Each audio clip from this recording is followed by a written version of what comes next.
था और नीतीश कुमार इसी बात से डर रहे थे। उन्हें पता था कि जैसे ही गठबंधन बनेगा वैसे ही भंडोल हो जाएगा। नरेंद्र मोदी जातीय गणना के दोषी पाए जा रहे हैं। जातीय गणना की बात को लेकर के भी भारतीय जनता पार्टी काफी आशान्वित है। नमस्कार, भारत लाइव देख रहे हैं आप और ये भीतर की बात है। भीतर की बात में चर्चा राजनीतिक गलियारे में पर्दे के पीछे रची जा रही कहानी को लेकर के होती है। आखिरकार बिहार के राजनीति में नीतीश का फॉर्मूला क्या होगा? 2024 के चुनाव के ठीक पहले नीतीश की स्ट्रेटजी कैसे बनेगी? चूंकि इंडिया गठबंधन में नीतीश कुमार ने जो बातें कही थी, इंडिया गठबंधन के लोगों ने उन बातों को नहीं माना है। अब इधर अमित शाह के बैठक के बाद राजनीति खलबली मची हुई है। इंडिया गठबंधन भी असमंजस की स्थिति में पड़ा हुआ है कि नीतीश का अगला कदम क्या होगा। अब सब कुछ डिपेंड नीतीश कुमार के ऊपर पड़ता है कि नीतीश अगले कदम में कैसे आगे बढ़ रहे हैं। इन तमाम चर्चाओं के बीच में ये चर्चा ये भी चल रही है कि नीतीश यूपी की यात्रा पर निकल रहे हैं। चूंकि यूपी में जिस तरीके से फूलपुर में जो लौकुश समीकरण है उससे कहीं ना कहीं नीतीश कुमार काफी प्रभावित हैं और वहां पर जाकर चुनाव लड़ेंगे। लेकिन रणनीति नीतीश कुमार की क्या है जिससे इंडिया गठबंधन और एनडीए गठबंधन में भी जो उठापटक है वो मचा हुआ है। भीतर की बात में इसी विषय को लेकर आज चर्चा करने के लिए जुड़ चुके हैं हमारे साथ बाबा हैं कि नीतीश फॉर्मूले पर बन गई 2024 की स्ट्रेटजी, भाजपा के बाउंसर पर इंडिया गठबंधन का हिट विकेट है। चलिए आखिरकार बाबा नीतीश कौन से फॉर्मूले पर काम कर रहे हैं 2024 की, जिससे कहीं ना कहीं भाजपा और इंडिया गठबंधन भी परेशान चल रहा है? अगला कदम क्या होगा? सब कुछ डिपेंड नीतीश कुमार पर पड़ रहा है। क्या चल रहा है बाबा भीतर खाने में? एक बड़ी पुरानी कहावत है रत्नेश जी कि जो पेड़ लगाता है उसका फल नहीं खाता है और जो बहुत भाग्यशाली होता है वही उसका फल खाता है। बिल्कुल बिल्कुल।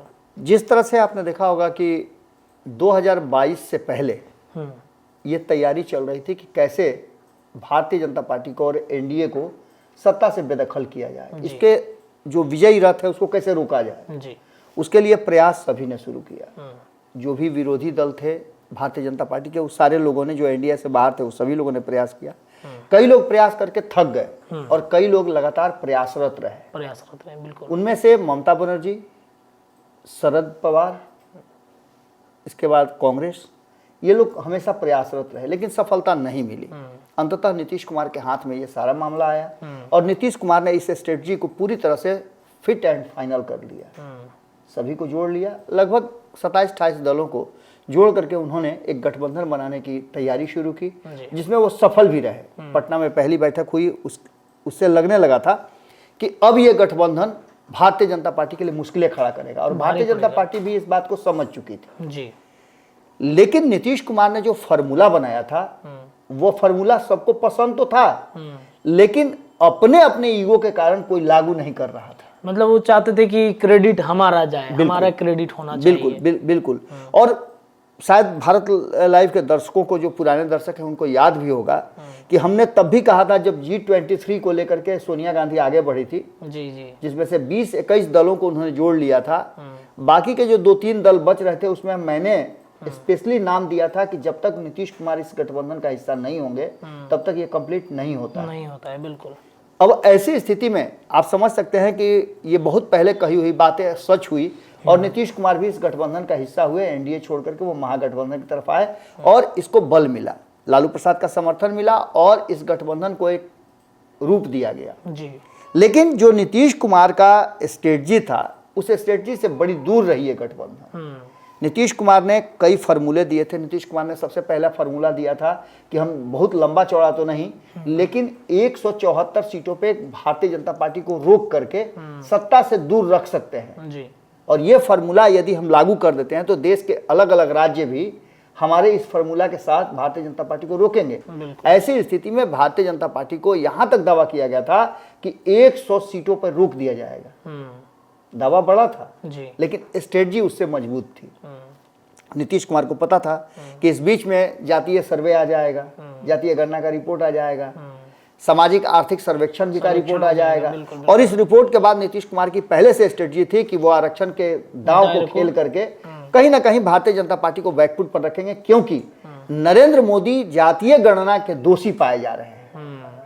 उनके पास तक ये बातें लेकर के गए थे लेकिन उन्होंने इनकार कर दिया था और ऐसी स्थिति में नरेंद्र मोदी को घेरने का नीतीश कुमार के पास एक बड़ा फॉर्मूला था। और आप जानते हैं कि ये हिंदुस्तान है, यहाँ पर फ्री में कुछ अगर मिल जाए तो लोग बहुत जल्दी एक्सेप्ट करते हैं। जब पैसा लेकर के लोग वोट दे सकते हैं अपने भविष्य को भुला करके, तो आप समझ सकते हैं कि क्या कर सकते हैं। और आरक्षण ऐसा ही एक फ्री गिफ्ट है जो लोगों को मिलता है तो लोग उसके तरफ आकृष्ट हो जाते हैं। 2015 में इस बात को हमने देखा है जी। 2015 में जैसे ही लालू प्रसाद ने ये कहा कि आरक्षण समाप्त कर देगी भाजपा, तो लोगों ने वोट दे दिया, जबकि ये संवैधानिक बात है। खैर, इन सब बातों के साथ साथ नीतीश कुमार ने कई फॉर्मूले बनाए थे और उन फॉर्मूलों में नीतीश कुमार का सबसे पहला फॉर्मूला था कि इस गठबंधन को, यानी INDIA गठबंधन को अगर एकजुट रखना है तो सबसे पहला फॉर्मूला होगा सीट शेयरिंग का समझौता। जी बिल्कुल, एक्सटर्नली नहीं तो इंटरनली कर लिया जाए और ये सबको पता हो कि उसे कौन कौन सी सीट पे, कितने सीटों पे चुनाव लड़ना है, तभी तैयारी करेंगे आगे। बिल्कुल, किस राज्य में किसे चुनाव लड़ना है,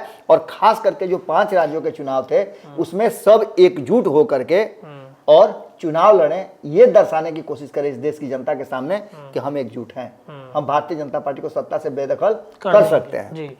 लेकिन ये दोनों ही स्ट्रेटजी पूरी तरह से फेल रही, जिसका नतीजा सबके सामने है। विधानसभा के 5 राज्यों के चुनाव परिणाम। जी बिल्कुल, सीधा सीधा है कि नीतीश कुमार का ये स्ट्रेटजी नहीं अपनाया, लेकिन भारतीय जनता पार्टी ने एकजुटता जरूर दिखाई, एडॉप्ट कर लिया उनके। भारतीय जनता पार्टी ने उस फॉर्मूले को एडॉप्ट कर लिया और इसे सेमीफाइनल कहा जा रहा था। और खास करके INDIA गठबंधन के घटक दल जो हैं वो काफी आसान्वित थे। आसान्वित होना भी चाहिए था, क्योंकि कर्नाटक का चुनाव भारतीय जनता पार्टी जीत चुकी थी जी। तो एक उसके पास उदाहरण था, और यही उदाहरण कि कई राज्यों में, 2 राज्यों में तो उसकी सरकार थी और दोनों राज्य उसे छीन गए। यहां तक कि मध्य प्रदेश में भी कहा जा रहा था कि कांग्रेस जीत हासिल करेगी, सत्ता से बेदखल करेगी भाजपा को, लेकिन ऐसा कुछ भी नहीं हुआ और भारी बहुमत से वहां पे जीत हासिल हुई। सबसे बड़ी बात ये कि नीतीश कुमार का फॉर्मूला रहा है कि परिवर्तन, भारतीय जनता पार्टी ने परिवर्तन जबरदस्त का किया है।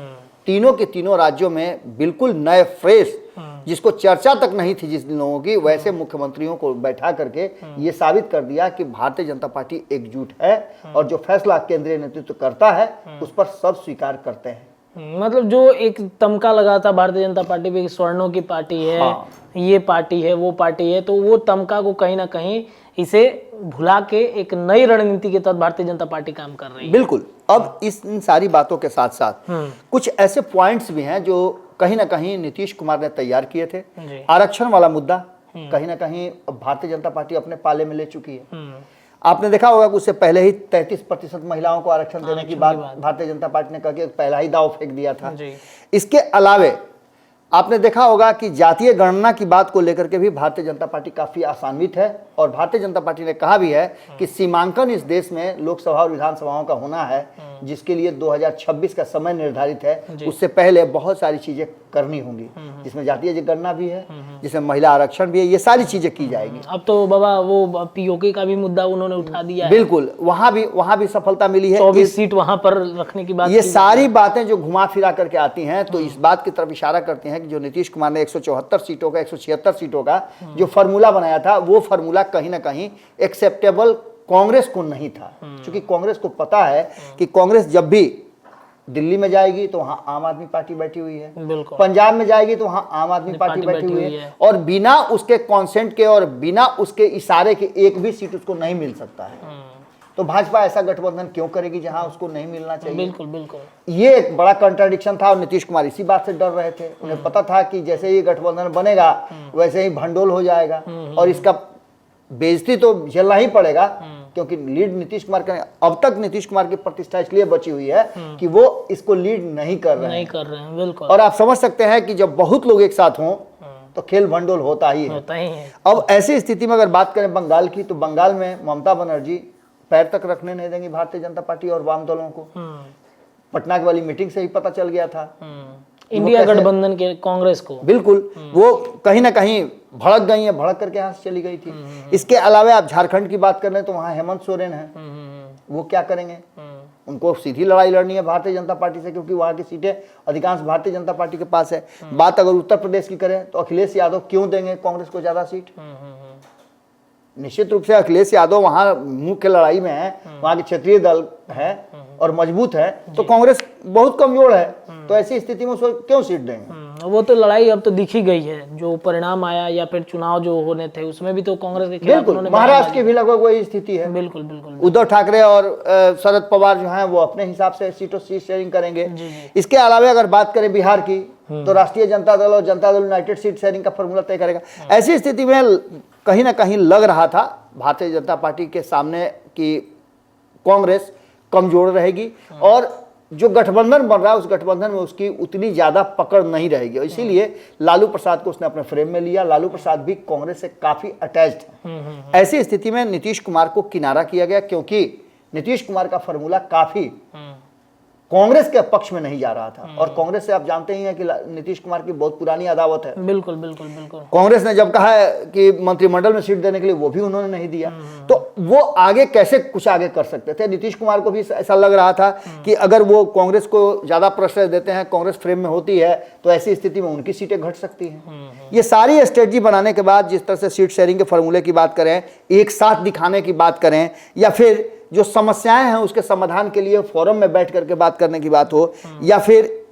एक्सेप्टेंस जो लोगों का है उसकी बात हो, फॉर्मूले की बात हो, कहीं भी एक जगह पर नहीं आए। अब जबकि ये सारी स्ट्रेटजी बन चुकी है, सब कुछ हो चुका है, तो नीतीश कुमार इंतजार कर रहे हैं कि 17-18 तारीख को क्या होने वाला है। लेकिन इससे पहले आपको बता दें कि भारतीय जनता पार्टी ने नीतीश कुमार की सारी स्ट्रेटजी को एडॉप्ट करके अपना जो नया स्ट्रेटजी बनाया है उसमें साफ लग रहा है कि कांग्रेस के सामने सब। अब इसमें सबसे बड़ी बात है कि आप देखिएगा बहुत ध्यान से कि जब ये बन रहा था तब ये चर्चा चल रही थी कि 250 से 300 सीट कांग्रेस को दी जाएगी।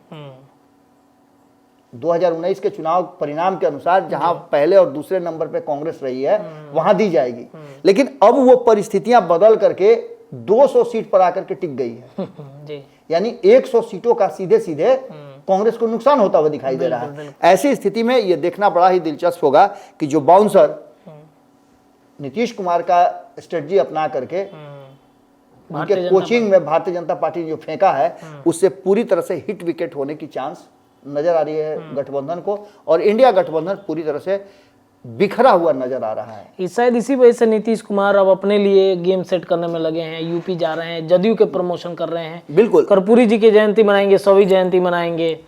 यहीं पर आकर के रत्ने मुझे लगता है कि हम जो लगातार बात कर रहे हैं, और कोई तो नहीं कर रहा था, कहीं से हमें सुनने को नहीं मिली, लेकिन हम जो लगातार ये बात कर रहे हैं कि तीसरा फ्रंट एक बन सकता है, तो तैयारी शुरू हो चुकी है। कहीं ना कहीं मान के चलिए आप कि ईगो क्लैश कहीं नहीं होने वाला है। अगर उत्तर प्रदेश की बात करें तो उत्तर प्रदेश में नीतीश कुमार बहुत बड़ा जनाधार लेकर के नहीं जा रहे हैं। 2-3 सीटें उनको अगर देनी होगी तो किसी तरह से कोई समस्या नहीं होगी समाजवादी पार्टी को।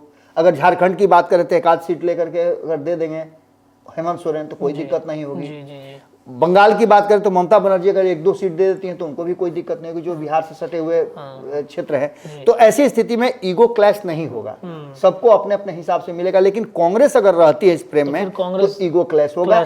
और भारतीय जनता पार्टी ये बात समझ गई है कि अगर एक साथ ये रहे तो 2024 के चुनाव में तो निश्चित रूप से इनमें बड़ा विवाद होगा और उठापटक होगा, उसका फायदा भारतीय जनता पार्टी को मिलेगा। चलिए, तो कहीं ना कहीं जो नीतीश कुमार स्ट्रेटजी पर काम कर रहे हैं 2024 के चुनाव के पहले, ये बाउंसर पड़ते ही इंडिया गठबंधन में एक बड़ा विस्फोट हुआ है और स्थितियां अब डगमगा रही हैं। भीतर की बात में हमने चर्चा किया, बिहार और देश भर के राजनीति के पीछे रची जा रही कहानियों को पर्दे पर लाने की तैयारी कैसे की जा रही है। फिलहाल आज के भीतर की बात में इतना ही। तमाम चर्चाएं दिन भर की हम करते रहेंगे। फिलहाल बहुत बहुत धन्यवाद। अगर ये वीडियो पसंद आई और वह बिहार के राजनीति और बिहारियत से सरोकार रखेनी तो सब्सक्राइब बटन दबा के चैनल के सब्सक्राइब कर ली। ओजे एगो घंटी बा, ओकरा बटन दबा देला से कुल सटीक और मारक खबर रुआ मुफ्त में मिल जाई। अगर रुआ पत्रकारिता के हमनी के नया प्रयोग में सहयोग कर चाहतानी तो ज्वाइन बटन दबा दी। पेटीएम नंबर नोट कर ली 9386816700। धन्यवाद।